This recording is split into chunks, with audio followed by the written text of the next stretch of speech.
Assalamualaikum warahmatullahi wabarakatuh.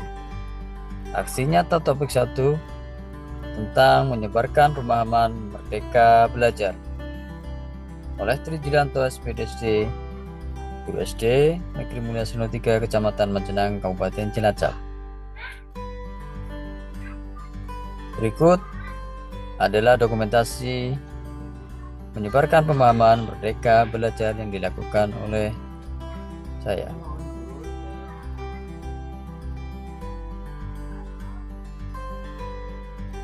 Dalam memahami kurikulum Merdeka Belajar, ada 3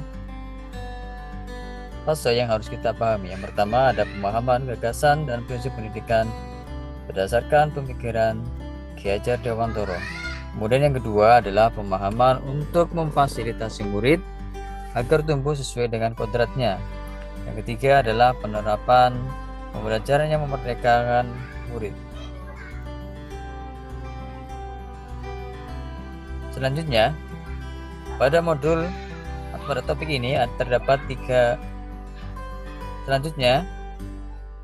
topik ini terdapat 5 modul pelatihan. Yang pertama, mengenali dan memahami diri sebagai pendidik. Kedua, mendidik dan mengajar. Yang ketiga, mendampingi murid dengan utuh dan menyeluruh. Yang keempat, mendidik dan melatih kecerdasan budi pekerti. Yang kelima, pendidikan yang mengantarkan keselamatan dan kebahagiaan.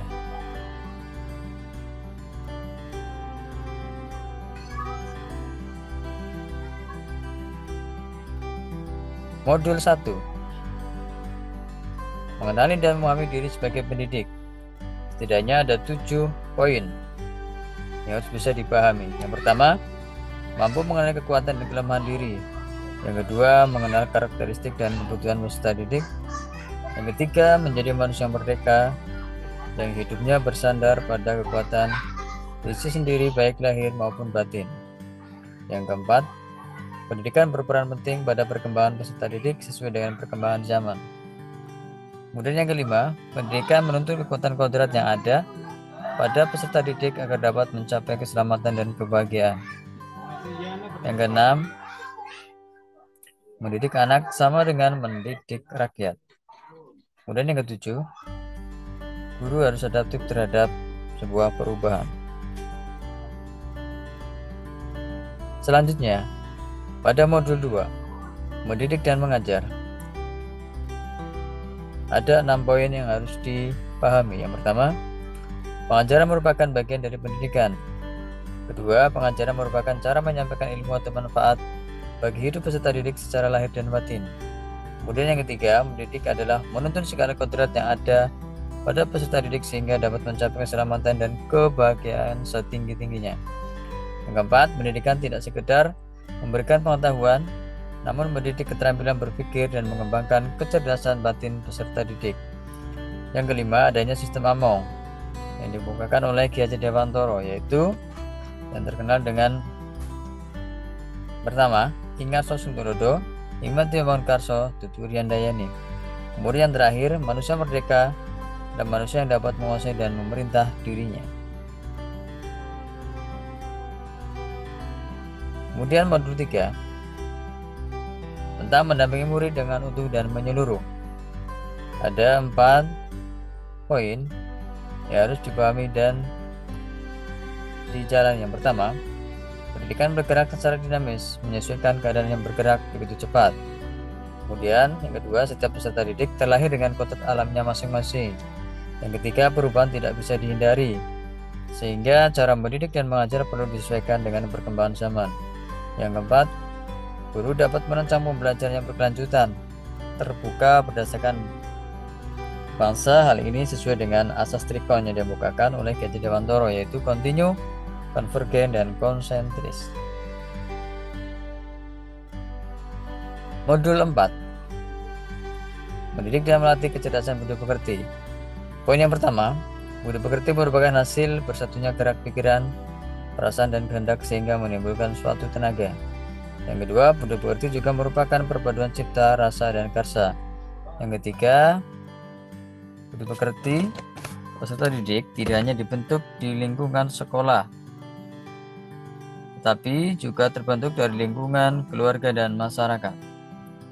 Potret anak diibaratkan kertas yang sudah terisi penuh, yang terisi berbagai macam coretan dan tulisan, sehingga tugas mendidik adalah menebalkan dan memperjelas dari coretan dan tulisan tersebut.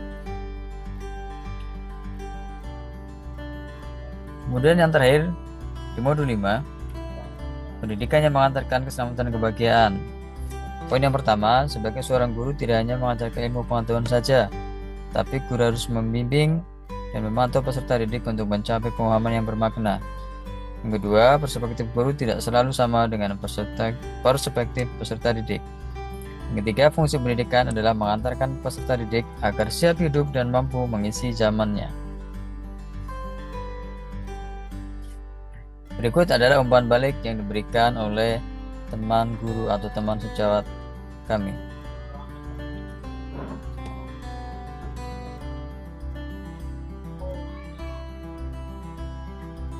Selanjutnya, bagian refleksi. Pada bagian refleksi, ada 3 poin yang akan kami tuliskan. Yang pertama, hal yang dapat dipelajari dari kegiatan tersebut. Ada 3 hal yang dapat dipelajari. Yang pertama, tentang komunikasi, kolaborasi, dan sharing pengalaman. Kemudian yang kedua, bagian yang mengubah pemikiran. Melalui komunikasi dengan orang lain atau dengan teman sejawat akan memunculkan sebuah ide-ide baru.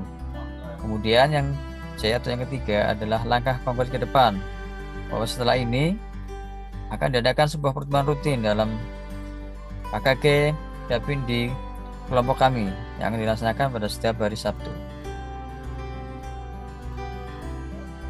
Demikian, mohon maaf yang sebesar-besarnya. Salam guru hebat. Terima kasih. Assalamualaikum warahmatullahi wabarakatuh.